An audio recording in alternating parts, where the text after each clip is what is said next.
7월에 이어 8월도 폭염이 기승입니다. 에어컨, 냉방기 없이 하루를 보내기 어려운 날씨죠. 가정마다 에어컨 사용기간이 늘면서 자연스럽게 전기요금 오르게 되죠. 부담됩니다.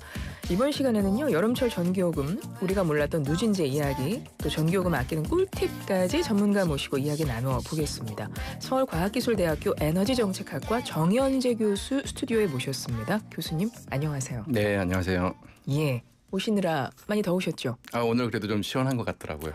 오늘이 입추더라고요. 네. 확실히 입추라서, 절기 입추라서 약간 가을바람이 불어주는 것 같아요. 평소에 교수님 에어컨 얼마나 드세요? 저희도 초등학생이 있어가지고 또 요새 방학했으니까 거의 뭐 하루 종일 틀어놓고 있고 밤에도 애 방에는 거의 뭐 계속 틀어놓고 있습니다. 어머, 그러면은 7월 전기요금이 지금 나왔나요? 7월 거는 아직 안 나왔는데 네. 올해는 6월 중순부터 더웠으니까 맞아요. 그때도 많이 틀었는데 평소에 저희가 한 5만 원 정도 전기요금 내는데 6월 달에는 한 10만 원 나왔더라고요. 네. 그러고 있습니다.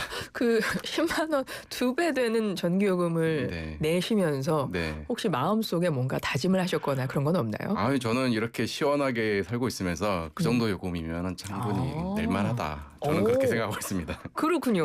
네.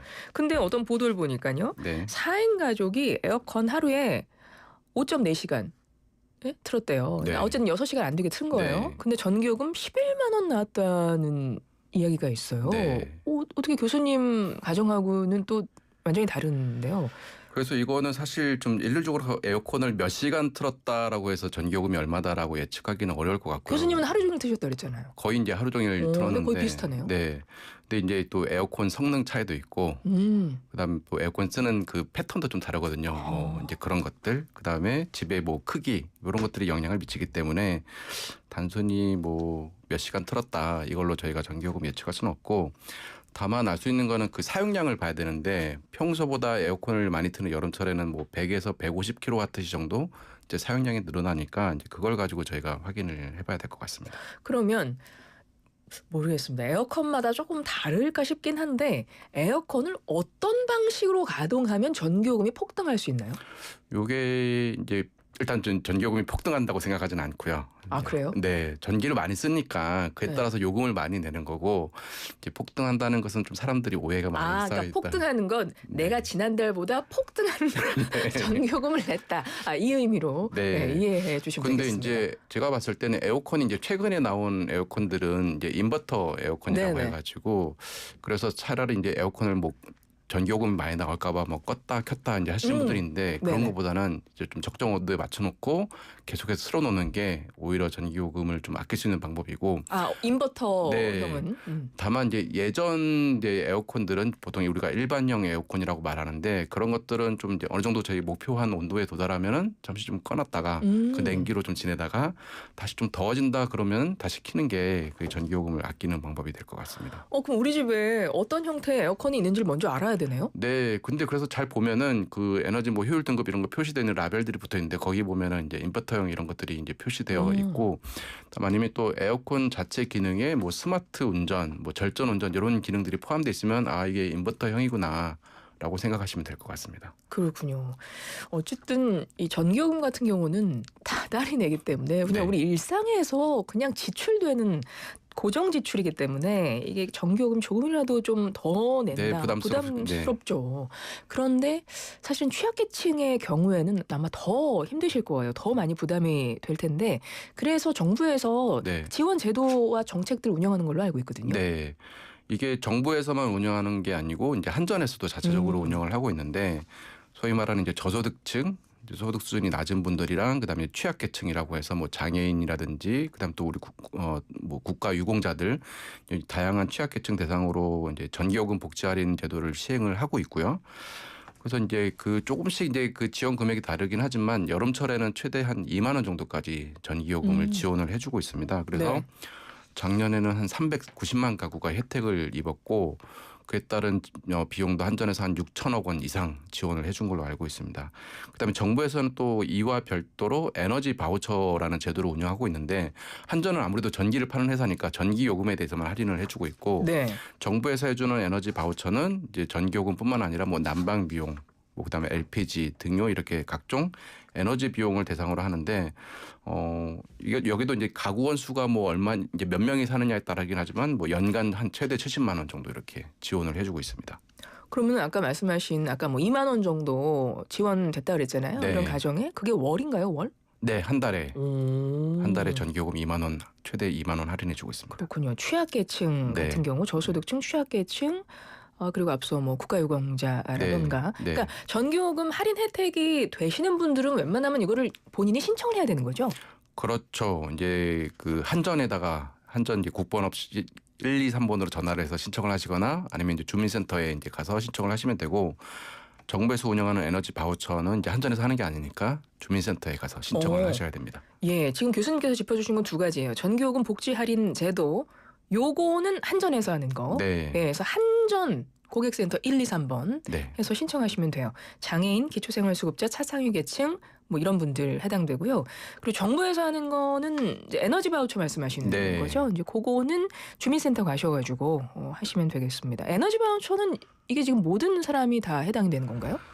일단 소득 기준하고 세대 특성 기준을 만족을 해야 되는데 소득 기준은 이제 흔히 우리가 이제 기초생활 수급자라고 이제 많이 말씀을 하시는데 뭐 생계급여, 의료급여 이런 것들 이제 그거에 이제 수급을 받으시면서 가족의 뭐 노인, 영유아, 뭐 장애인, 임산부, 그다음에 중증 질환자, 그다음에 한부모 가족, 그다음 소년소녀 가정 이런 이제 세대원들이 해당이 되거든요. 그래서 또 이제 한 명이 사냐, 두 명이 사냐 이런 것들 기준으로 해서 금액이 달라집니다. 그래서 1인 세대는 연간 29만 5,200원, 그다음에 4인 이상 세대는 70만 원 뭐 이렇게 지원을 해주고 있습니다. 네, 에너지 바우처 설명을 해주셨고요. 그리고 이제 일반 국민 모두 신청 가능한 것 중에 에너지 캐시백이라는 것도 네, 있다고 합니다. 뭐 이것도 한전 가서 신청하면 되나 봐요. 한전 이제 홈페이지에 신청을 하시면 되고 이거는 이제 취지가 뭐냐면은 전기 요금이 어쨌든 전기를 많이 쓰면 그만큼 이제 저희가 돈을 많이 내야 되긴 하는데 그래도 전기를 아껴 쓰는 사람들한테 뭔가 혜택을 주면 좋지 않겠느냐.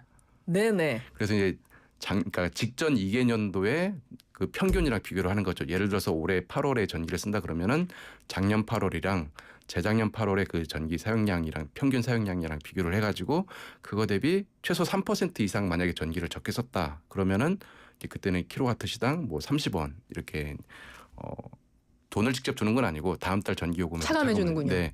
그리고 이제 이 절감률이 뭐 5% 이상이다 그러면 또 이제 지원금 단가가 또 올라가고 그래서 최대 지금 100원까지 20% 이상 전기를 만약에 아껴 썼다 그러면은 킬로와트 시당 100원을 예. 킬로와트 시당 100원 하면 100원 받으려고 내가 아껴야 돼 이렇게 생각할 수 있는데 근데 이제 이게 생각보다 큰 금액일 수가 그쵸? 있는 게 예를 들어서 22% 정도 아꼈다라고 하면은 이게 그 표에 나와 있는 자료인데 그러면은 그 한 7,400원 정도 절감 받을 수 있는데 적지 않습니다. 네. 그게 사실 우리가 전기요금을 한 300kW씩 쓴다고 할 때 5만 원이 채 안 되는 금액을 전기요금 내고 있으니까 그중에 7,400원이라고 하면 사실 좀 큰 금액이 그쵸? 될 수 있는 거죠. 맞습니다. 에너지 캐시백 같은 경우는 직전 2개년 같은 달 대비 사용량 줄였을 경우에 이제 전기요금 할인해 주는 건데 네. 사실 이게 매년 더워지고 있기 때문에 네. 사실은 이 에너지 캐시백 같은 경우는 많은 노력을 하셔야 되지 않을까 네, 이런 맞습니다. 생각이 들어요.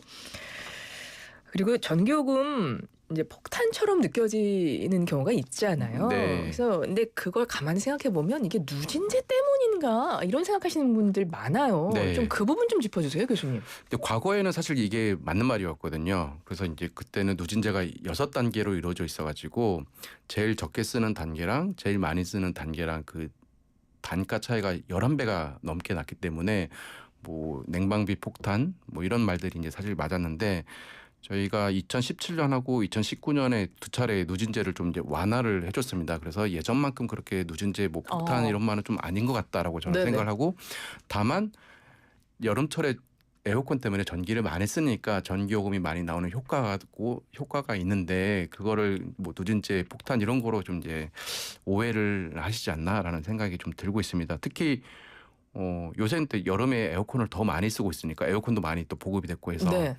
여름철에는 그 누진 구간을 조금 완화를 해주고 있거든요. 그래서 평소에는 뭐 200kW시, 400kW시를 기준으로 해서 누진 구간을 나누고 있는데 여름철에는 뭐 300kW시, 450kW시 이렇게 이제 구간을 좀 확대를 해주고 있는 거죠. 그래서 평소 다른 계절이랑 똑같은 양의 전기를 쓴다고 하더라도 전기요금이 더 이제 낮아지도록 그렇게 지금 제도를 운영을 하고 있습니다. 여름철에요. 네, 7월과 8월에 한해서. 올해만 하는 건가요? 아니요, 이거는 늘 했나요? 사실 여름마다? 매년 이제 2019년부터 이렇게 계속 하고 아니 있습니다. 인식이 없어가지고 그죠? 사실 이제 많은 분들이 전기요금이 부담된다고 하지만 생각보다 그렇게 전기요금에 대해서 관심을 또 안 가지기도 하기 때문에 제도 같은 거에 그냥 사실 뭐 얼마 나와서 네네. 일정만 보시는 거죠. 맞습니다. 누진제라는 게 쉽게 한마디로 짧게 설명해 주세요. 누진제가 뭡니까? 이게 사용량이 늘어나면 늘어날수록 적용되는 이제 그 요금 단가가 이제 올라간다는 건데 과거에는 우리가 이제 전기를 많이 쓰면은 좀 부자일 거다.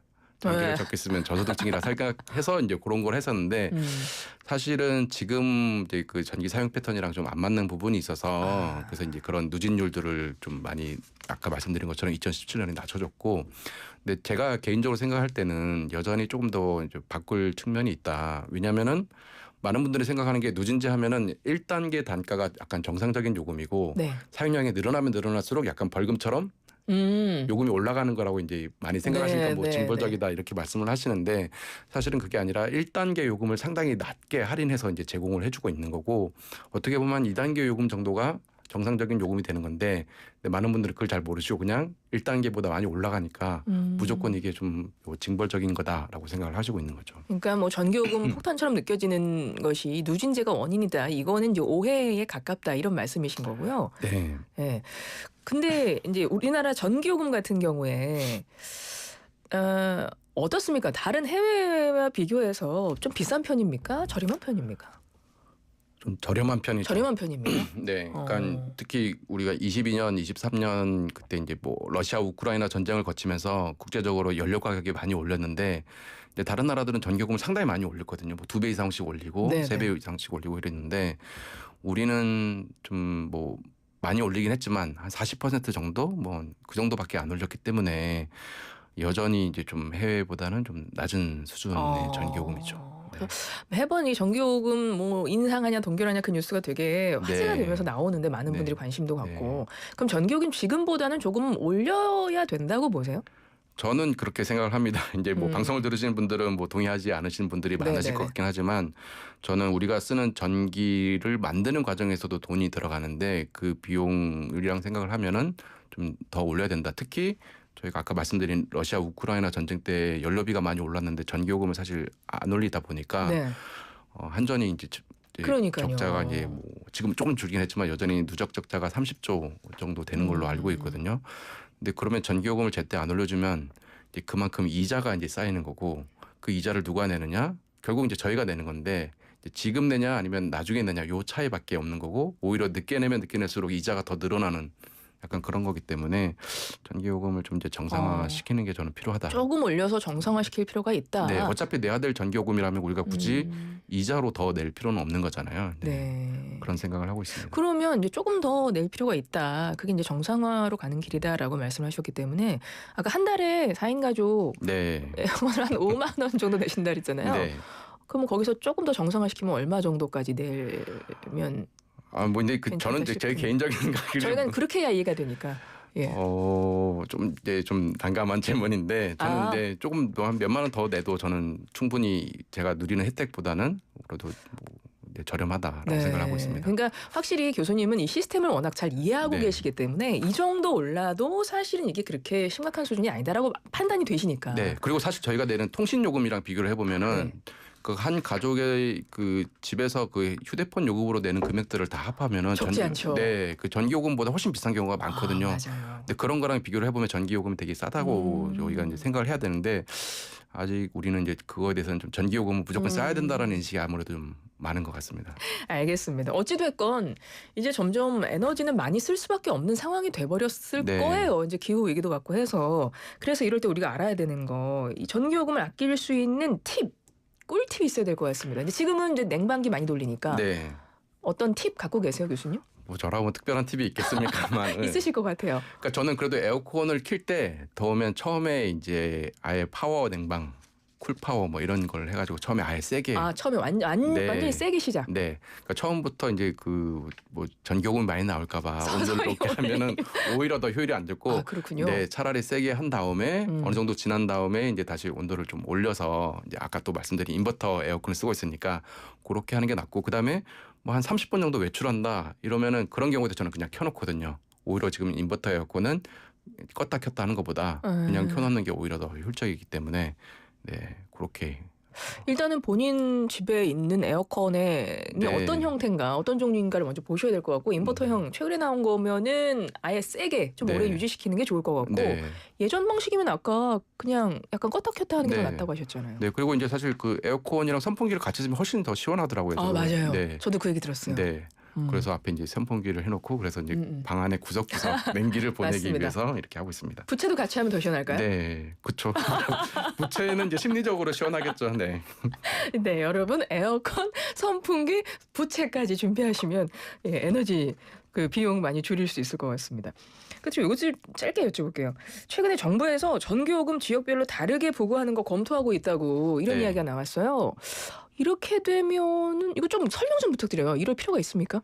이게 이제 지역별로 전기요금 생산하는 이제 전기요금은 이제 전기를 만들어서 또 보내는 과정에 이제 그렇죠. 비용들이 있으니까 지역별로 생산 비용도 다르고 또 이제 송전하는 비용도 다르니까 그렇죠. 이걸 반영하는 게 좀 공평한 거 아니냐, 형평성의 원칙에 맞는 거 아니냐 이런 이야기들이 많이 있었고 특히 이제 작년 여름에 분산에너지법이라는 게 통과되면서 이게 좀 논의가 본격화됐는데. 사실 근데 요거가 이제 구체적으로 어떻게 이제 제도를 만들어야 될 것인지는 좀 연구를 해봐야 되는 부분들이 좀 있습니다. 그리고 이제 최근에 지역별 요금을 이야기하시는 분들은 뭐 가령 이제 비수도권 지방의 전기요금이 싸지면 네. 거기로 이제 산업체들이 많이 이전을 해가지고 지역 균형 발전에도 도움이 될 거다 이런 식으로 또 이제 주장하시는 분들이 많은데 저는 사실 전기요금이 이제 기업체들이 부담이 되는 요소는 맞지만 그렇다고 해서 뭐 산업체가 그렇게 전기요금 때문에 지방으로 쉽게 내려갈 거라고는 생각하지 않기 때문에 단순히 그런 목적으로만 이 지역별 차등요금제를 이야기하는 건 맞지 않다고 생각을 하고요. 어쨌든 이거는 이제 정부에서 여러 가지 방안을 검토 중인 걸로 알고 있어서 어떤 초안이 나오면은 그 다음에 또 이제 국민 수용성이라든가 이런 것들을 고려해서 이제 논의를 해야 되는데 다만 이제 제가 우려하는 거는 내년에 저희가 지방선거가 있는데 네. 이제 지방선거 때문에 네 그래서 좀 뭔가 왜곡된 의사결정이 이루어질까라는 부분은 좀 이제 경계해야 된다라고 생각을 하고 있습니다. 그렇군요. 이렇게 지역별로 좀 차등 두면 아무래도 이제 전기 발전하는 게 이제 지역에 있다 보니까 네. 수도권의 전기요금이 조금 오를 가능성은 있네요, 그죠? 그렇게 많이들 예측을 하고 있습니다. 네. 알겠습니다.